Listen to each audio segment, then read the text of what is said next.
Hello and welcome back to the Podcasters Podcast. My name's Louie, and today we're talking about a beginner's podcasting setup. What equipment do you guys need to just get started on your podcaster's journey?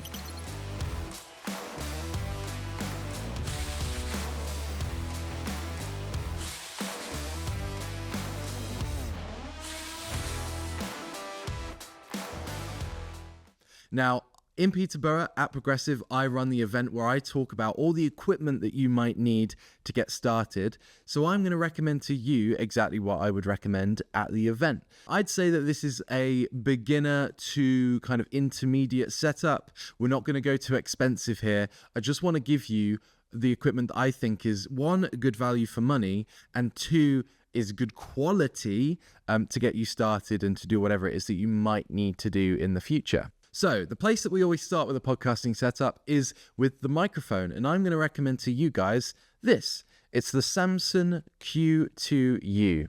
Now, you'll be able to pick this up on Amazon or anywhere else for about £90, and sometimes it comes in a kit that comes with things like a stand, a pop filter, all of that kind of stuff. This microphone is really, really, really good value for money. Sometimes people can't even distinguish it from the higher up microphones like the one I'm using right now. What I'll do later on is I will record a segment of me talking into this so you can see how it sounds compared to the one that I'm using right now. Hey guys, it's me again in a different shirt. For reference, this is what the Samson Q2U sounds like. So as you can see, it sounds really good and somewhat indistinguishable from the other microphones. If you want to upgrade to another microphone, then it's more about the environment that you are in rather than the microphone itself. So before you consider investing in a really expensive microphone, consider where you are recording. If you can soundproof it, really kind of focus in on that aspect before splashing money on the equipment. Back to the episode. So reasons that I'd recommend this microphone, other than it sounding really good, is that you can use it in any podcasting setup that you choose. One thing that you'll have to consider when you buy all this stuff is, what kind of podcast are you making? Is it a solo episode? Is it an interview? Is it online? This microphone can do it all, and it's all about the inputs on the end right here. So the Samson Q2U has a lot of inputs. You can either plug an XLR cable into it, which is kind of like the standardized heavy-duty audio cable that will go into a lot of the recorders that I'm going to talk about in a minute. But it also, more importantly, has a USB port, so you can plug it directly into a computer. So if you want to use it for Zoom or Riverside or something like that, you can plug it straight in and play straight away. So the Samson Q2U can do both of those things, and that is a really important thing to look for when you're shopping for a microphone. Some microphones, like the one I'm using right now, which is a Shure MV7X, I believe, this one does not have a USB port, so I'm entirely locked in to putting this into a recorder if I want to record the sound from it. So the Samson Q2U is a very, very solid microphone, especially for the price. The next component of a recording setup is the recorder. Now, if you're recording on the fly or you want a really high quality backup or recording of your audio, you're going to need a recorder. Now, recorders come in lots of different shapes and sizes, and I'm going to do a video separate to this one talking about them all in a bit more detail. But as you can see on the table here, they go from something as small as the Zoom H1N, which is a little pocket recorder. This is mainly used for field recording, and I would not recommend it for podcasting. The main reason for that is that there aren't many inputs into the device. I can't plug a proper microphone into this. I'm solely limited to the little microphone array on the top. So this is mainly a field recorder.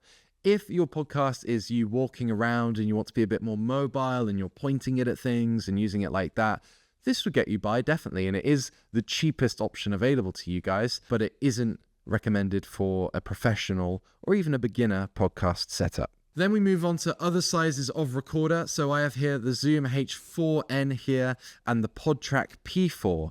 Now, both of these are very, very good, and one is slightly more expensive than the other. The PodTrak is more expensive than the H4N. And the main difference here is the amount of inputs that you can put into them. The H4N has been around for years and years and years, and it's very reliable. Obviously, again, it's got this array on the top, so if you want to do a bit of field recording with it, you can just use it on its own as a microphone if you want to. However, on the bottom of the Zoom H4N are two inputs. That means that you can have two people in the room with microphones plugged into it, and you can record it that way if you want to. So the Zoom H4n is definitely an option, but again, not the one that I'd recommend. The recorder that I'd recommend for most people is this, the Zoom PodTrak P4.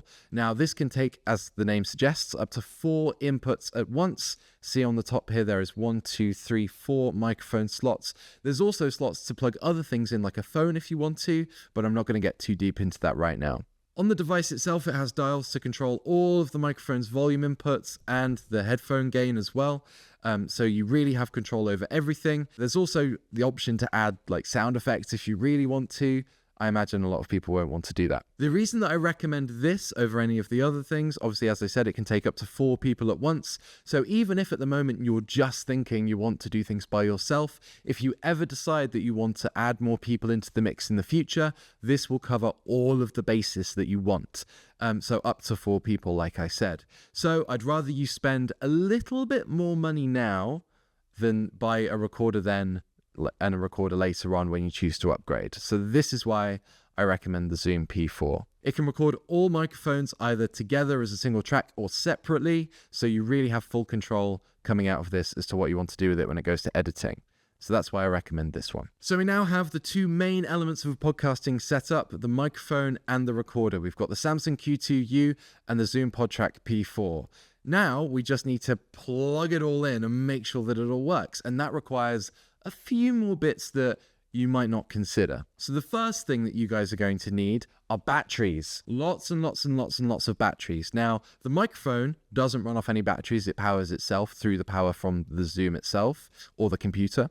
But the Zoom recorder does need batteries, and you will need lots of batteries. Try and get some rechargeable ones if you can, but also bring more than you think you might need. If you start a recording session and you are on half or less battery, replace them before you even start. The worst thing that could possibly happen is that you guys run out of battery mid-interview and don't realize it and don't have backup. So batteries are really, really, really important. Another thing that you guys are going to need is an SD card. Now, SD cards come in all different shapes and sizes. It depends on what you might need if you want it for video or for audio. We are just talking about an audio setup here today. So you just need a relatively high speed, relatively large SD card. So I've got a 4GB card here.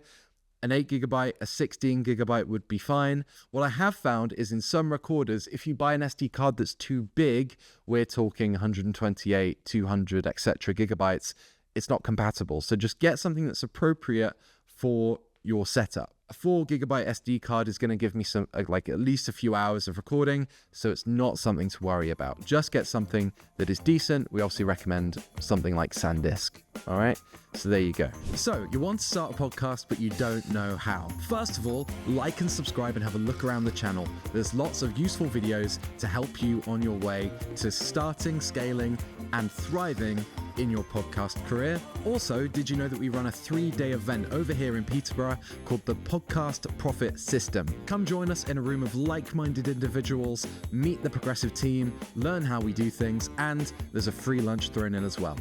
All right, let's get back to the video.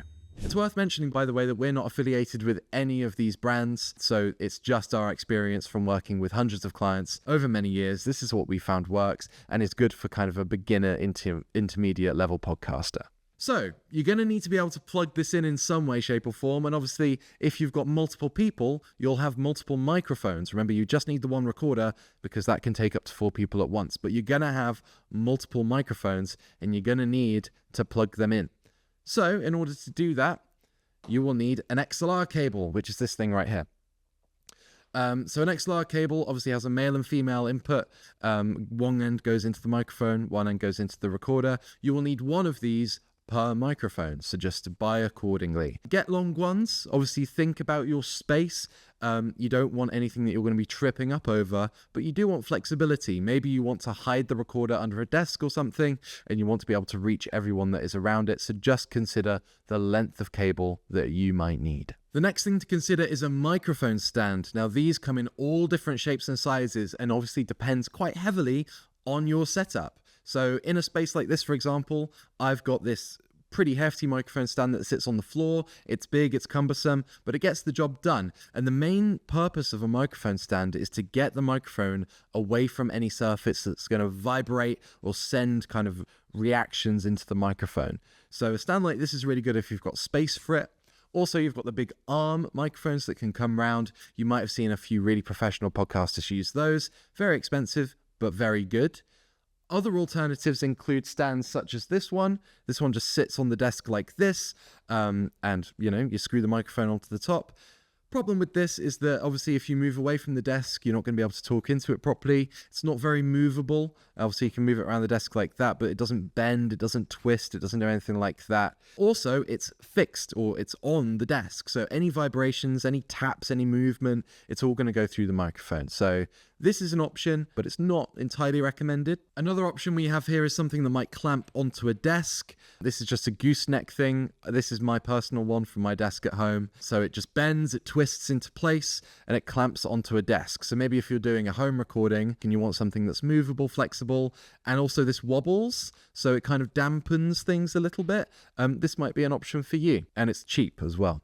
Now, before we move on to any additional extras, little bits, I want to address the one big important thing that you need that is entirely non-negotiable, okay? And that is headphones. Now, headphones come in lots and lots of different shapes and sizes and prices. But the key thing with headphones is you just need something that works. So if you've got anything lying around that you guys want to try, maybe some Apple earbuds that you've got with your phone years ago that's been in a cupboard for ages, get them out, see if they work, try using those. A bit of advice for all of this stuff that I'm recommending to you right now is if you've got something that works, or maybe you don't know if it works, but you've got something, get it out, plug it in, listen to it, talk in it, see if it sounds okay. You don't have to go away and spend loads of money if you don't need to, so use something if you've got it.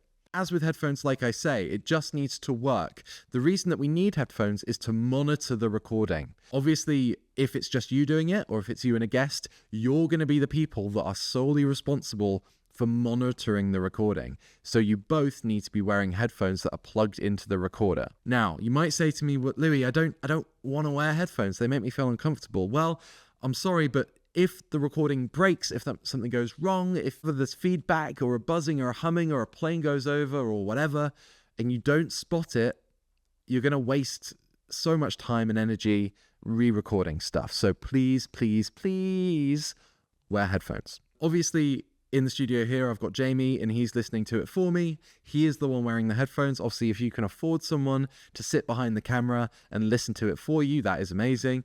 But not everyone has that. So you need to be the one that is responsible for your recording as the host. Okay, so now we're on to some optional extras or things that you might need depending on what you're doing. And the first thing is kind of essential, kind of extra depending on what kind of microphone you have, but this is a pop filter. Now, a pop filter is used to remove any plosives from your recording. That's any P's and B's sounds that kind of create a kind of boom, boom, boom in the recording that's distortion and we can't get rid of it necessarily. So a pop filter simply sits in front of your microphone and reduces those plosives from happening. It acts as a kind of filter there. Most microphones come with some sort of filter on them. So for example, this one's got one. The Samsung Q2U probably came with one as well, that little thing on top. So see what you've got, listen to it again, and if you need extra protection from those noises, consider getting a pop filter. Now, if you're anything like me, you might have bought an Apple Mac from back in the day, or you've got one of those really fancy laptops that don't have any ports. At some point in time, you are going to need to get the recording from the SD card in your recorder into a device of some description. And if you don't have the right ports or capability in your laptop, you're going to have to join me in the dongle club. So make sure you've got some sort of dongle that has an SD card reader in it so that you can take the SD card out of your recorder and into your computer to then send it somewhere or edit it or whatever it is that you need to do. Thank you so much for listening. Hopefully you now have a bit of a shopping list or at least an idea of the kind of things that you need, the components to get started. Join me in a future episode where I actually put this all together on camera and show you how it all works so that you can see it happening in real time. I think that'd be really valuable to you guys. Don't forget to like and subscribe and share the podcast. That'd be really appreciated. And I'll see you guys in the next episode.